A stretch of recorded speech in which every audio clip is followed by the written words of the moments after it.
Hello, and welcome to another art camp video. Today, we are going to be creating rainbow blended butterflies. There is a printable that goes with this. You can find the link in the description for this video.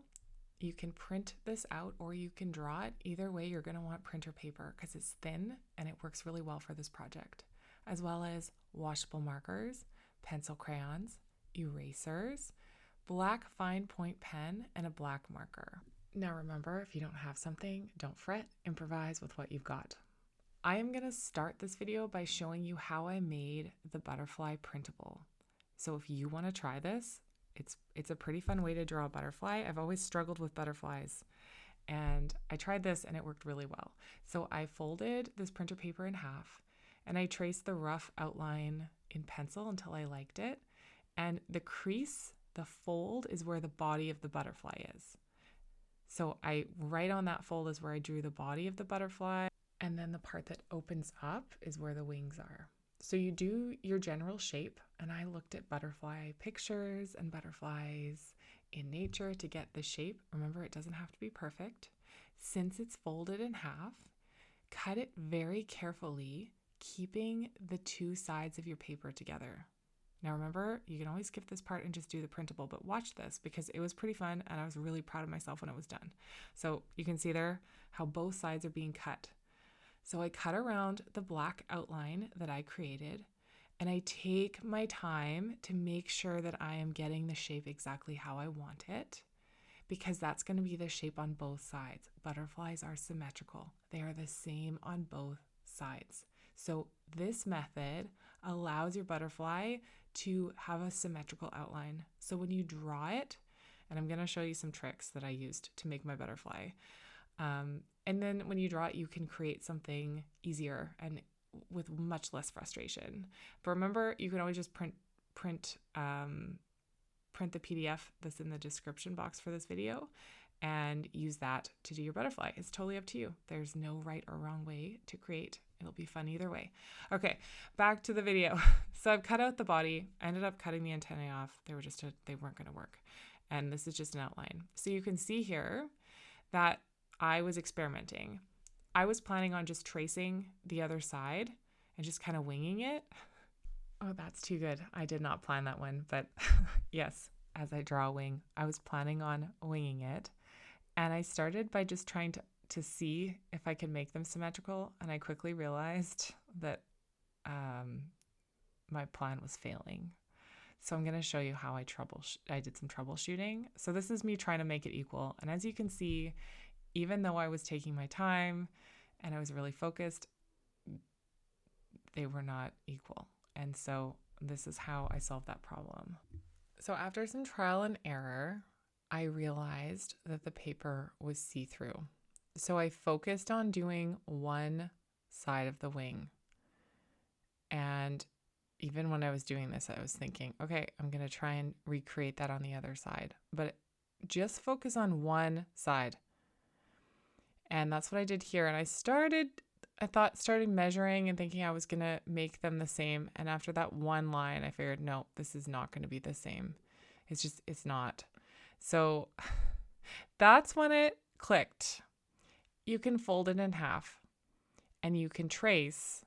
So I folded it in half and I traced on the back, and then I opened up the wing and I traced it on the front, and it worked so well. I loved it so much. So here I did on this side because it was just so much easier than the struggle that I had been going through.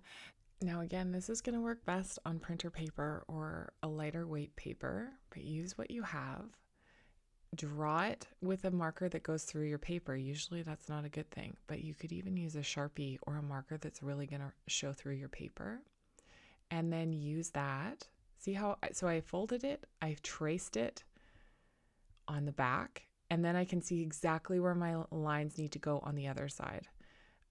This was such a revelation.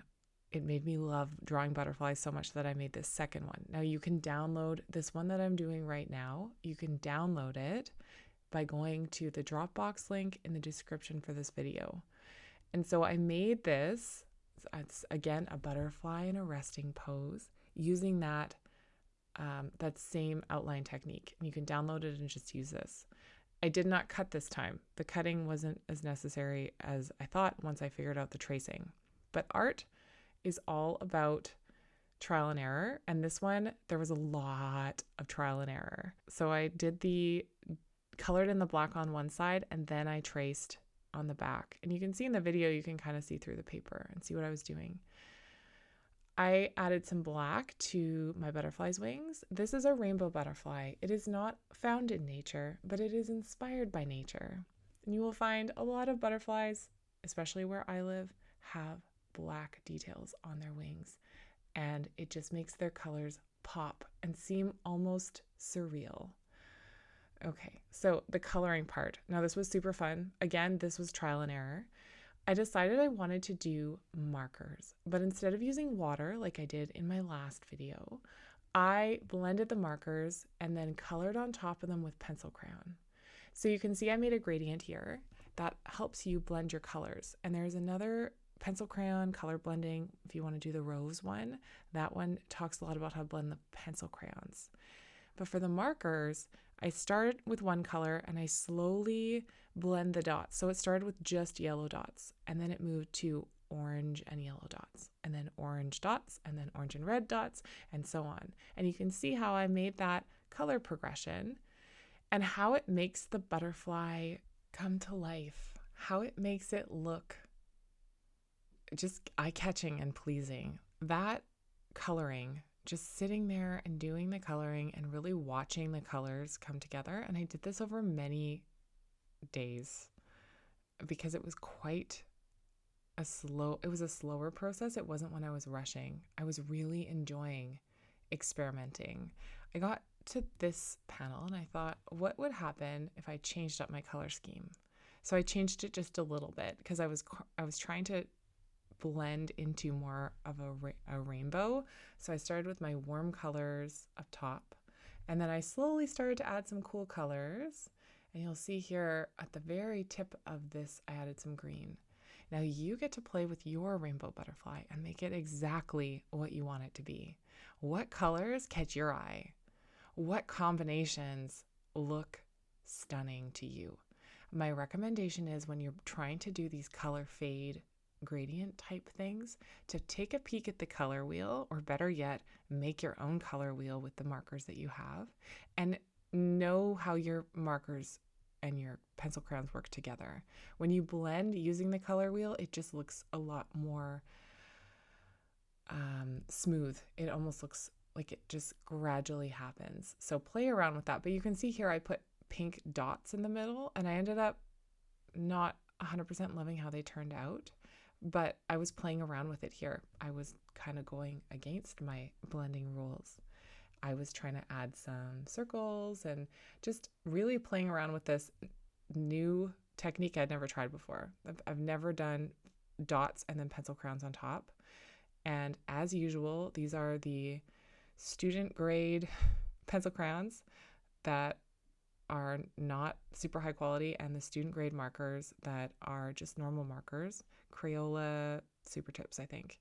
They're nothing fancy, but what they created makes me so happy.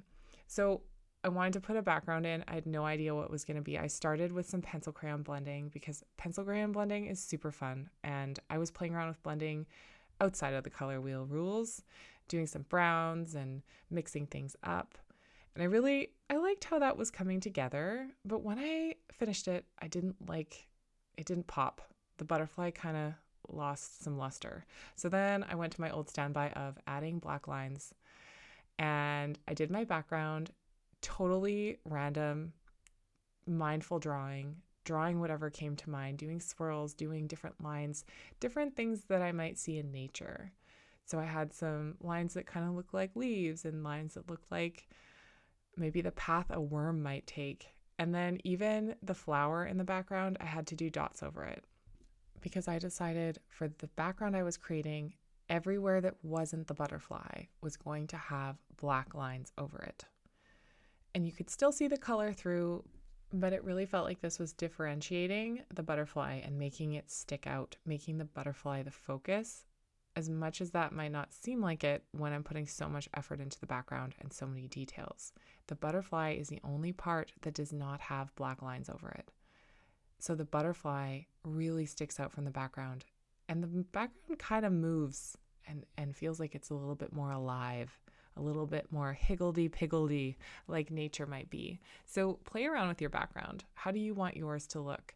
I really enjoy doing these mindful doodles. So this was very fun for me. I enjoyed it a lot. And I encourage you to try it. And remember, your imagination and my imagination are two different things. So your butterfly is going to look like your butterfly, and my butterfly looks like my butterfly. There it is.